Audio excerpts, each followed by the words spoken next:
In British caravanning there are many proud marks and ranges going back through the years, probably none more so than the long-standing Lunar Clubman, still going strong in 2018 with this new Clubman SB with fixed single beds and a rear washroom. It sells to discerning caravanners who know what they like, but when they see this one, will they like what they know? Well, let's take a closer look.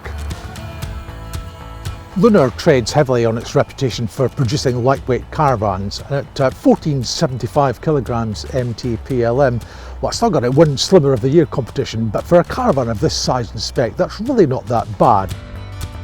The weight distribution is fine inside, and as you'd expect, you get the electronic trailer control system as well.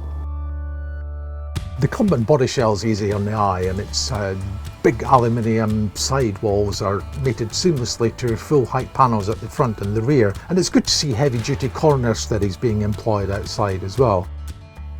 Indoors there were a couple of little disappointments on a caravan that costs more than £26,000 on the road. One of the shelves in the cupboard had come loose, and its flimsy little plastic stays were spinning around. Didn't look great really, could have done with a bit more attention to detail there. Otherwise, really nicely done, and it's all presented really well. It's a caravan that shouldn't date too much over the years. It's a small lounge, but it's a very good one, and I like the fact that you have 4 good corners to flop into. Very good for entertaining, so long as there aren't any more than 4 of you, of course. Practicality wise, lots of storage with exterior hatches as well, including a sealed wet locker outside. Entertainment wise, you have no fewer than 3 dedicated television viewing stations. The stereo system on board includes a DAB digital radio, which is very good to see. Likewise, the fact that there's an extra pair of speakers in the bedroom. So plenty to keep you entertained and comfortable during the day. Well, this is what it's all about. The ensuite fixed single bed layout is why people will buy this caravan in the first place. And you know, it's a really good one. The beds are both 6'2" long.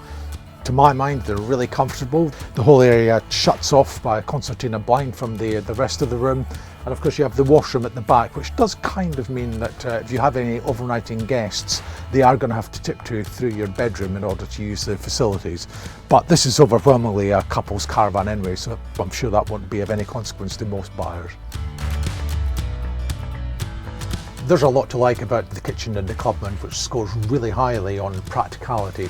Bearing in mind it's a couple's caravan, there's an enormous amount of work surface even as it stands, but you also have a lift-up panel that comes into play. You have the full range of cooking options, including the expected fitted microwave, and there's a new cooker which is rather pleasing on the eye, with very sturdy glass lid, cast iron pan supports, and a dual fuel hob as well, with the separate oven and grill.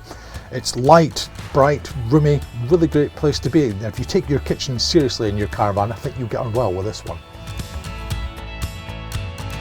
I have a little tick list when it comes to washrooms, and to be honest with you, all the boxes were ticked with this one. It's big enough to be used as a dressing room if you need to. The shower cubicle looks great with its tile effect walls, and it's certainly adult size, plenty of room to move around. There's lots of storage. It has a big heated towel rail, and incidentally the Aldi wet heating system has been upgraded for this year. Certainly makes it nice and toasty. So if you like a really good end washroom, I'd say this is it.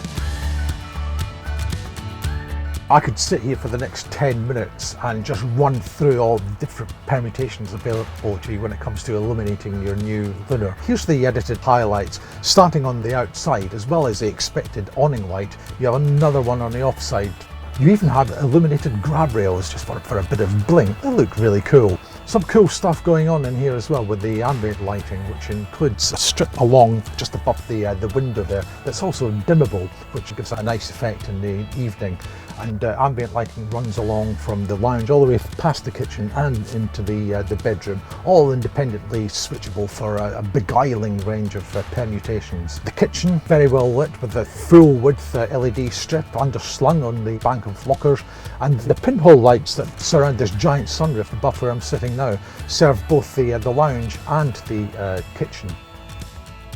Separate light for the shower and the washroom, reading lights in the bedroom, all taken care of. Great performance.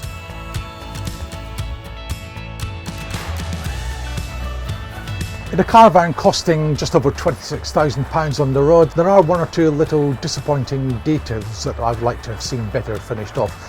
However, it's a caravan with a layout much in demand. It's very well turned out, packed to the gunnels with equipment, and I think it'll do rather well for itself.